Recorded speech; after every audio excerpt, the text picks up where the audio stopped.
Yo, what's up, Smite fans? Welcome back. In this video, I'm going to be telling you the 5 best assassins for beginners. All of these guys have pretty simple kits to understand and are great if you're new to the game or just learning jungle for the first time.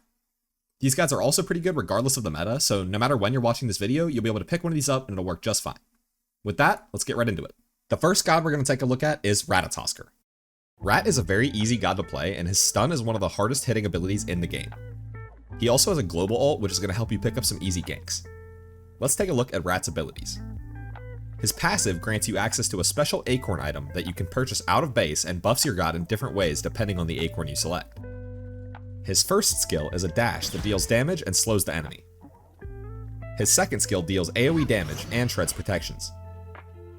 His third ability is a short-range stun that hits extremely hard. And his ultimate takes you up into the air where you can jump around before landing down, dealing damage, and knocking up enemy gods.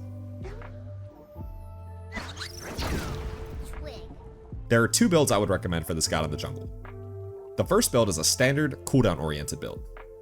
First, you will choose the Thistlethorn Acorn, which makes your third skill fire 5 acorns instead of 3, allowing for an easier stun and more damage. Second, pick up Jotun's Wrath for some cooldown and damage. For your third item, I like to go Brawler's Beatstick. It's got great stats and will also help you mitigate the enemy's healing. Fourth, you should buy Heartseeker, and last item will be Crusher. Both of these items add additional procs to your spells, which since Rat has 4 damaging abilities, these are extremely good on him. The other build path I like to go on Rat, especially if I get an early lead, is Crit. First item is Bristlebush Acorn, which allows Rat's dash to crit. This item is the reason Crit works so well on him. From here, you will build Rage and Deathbringer, which will cap out your crit chance, meaning every single dash and auto is going to crit. Fourth item, I like to go Serrated. The little bit of lifesteal it gives synergizes great with this build, and it's also got great stats. And lastly, it's going to be Hydras for a little bit of cooldown and some more pen. Next up, we have Serket. Serket is on this list because she is just so easy to play.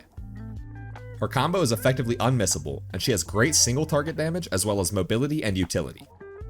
Serket's passive allows her to deal bonus damage with her basic attacks after hitting an enemy with multiple spells. Serket's first skill is a dash that deals damage 3 times as you pass through enemies.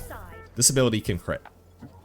Her second skill fires 2 projectiles that hit enemies, poisoning them and applying madness, which will taunt them towards you if they are alone or towards their teammate if there's one nearby. Serket's 3 causes her to go invisible and then allows you to leap to a target location, dealing damage where she lands.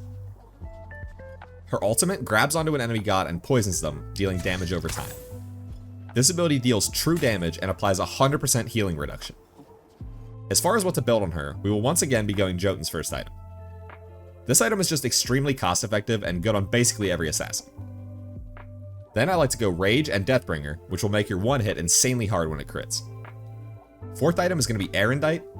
This item will help you catch up to your opponent after ulting so you can get your passive auto off, as well as provide some additional cooldown.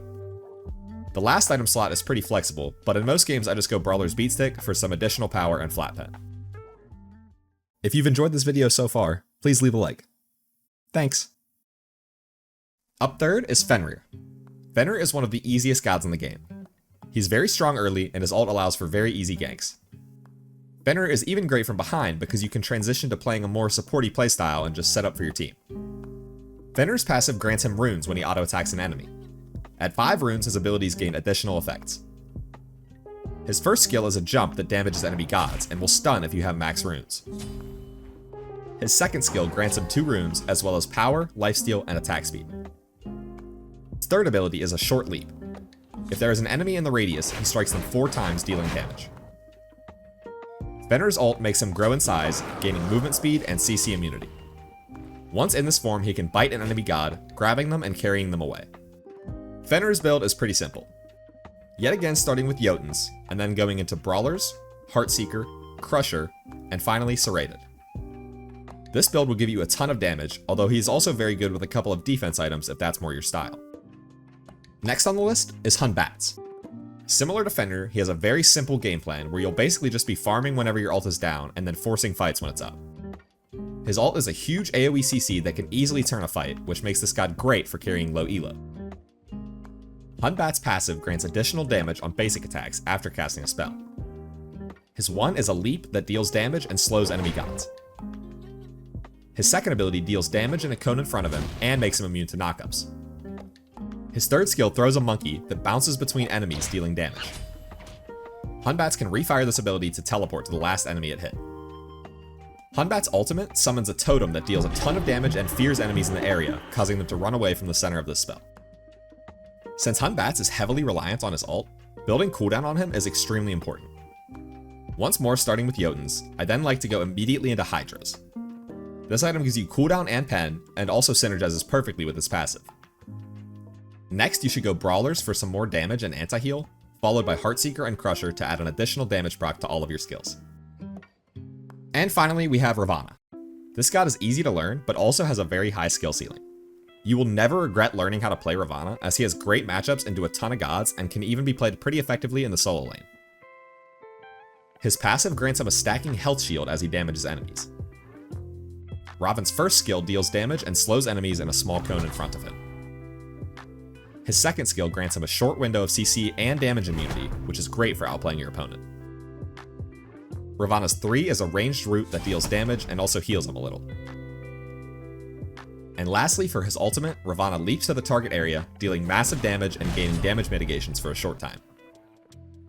For his items, you will once again be starting Jotuns, followed by Beatstick, but third item I actually like to go Runeforged. This item synergizes really well with his kit and gives you a little bit of extra HP, which is always nice. Finish out the build with Heartseeker and Crusher. Proc items are just great right now, and he's got 4 damaging skills, so yeah, you definitely want both of these. And that's it. Please subscribe if you want to see more videos like this, and let me know if you have any questions in the comments. Thanks for watching. See ya! You know, can't see the grass getting greener 'cause